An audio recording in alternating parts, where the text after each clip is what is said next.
একটা সত্যি কথা বলবো, আপনি যদি আপনার নিজের শরীর কেটে টুকরো টুকরো করেও দেন, মানুষ সেটা দেখে বলবে এই টুকরোগুলো আর একটু সমান হতে পারত।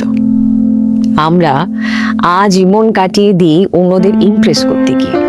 আমরা ভাবি সবার হাতে হ্যাঁ মেলালে হয়তো সেই সবাই আমাকে ভালো বলবে। কিন্তু বিশ্বাস করুন, কখনো কখনো সবাইকে খুশি করার চেষ্টা করা আর নিজের পায়ে কুড়োল মারা দুটো একই কথা।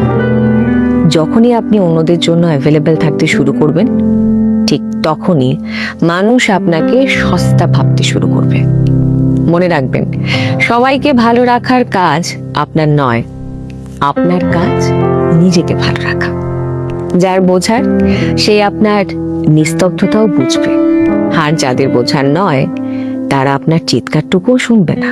তাই জোকার সাজা বন্ধ করুন, সেটা সার্কাসে মানায়, বাস্তব জীবনে নয়।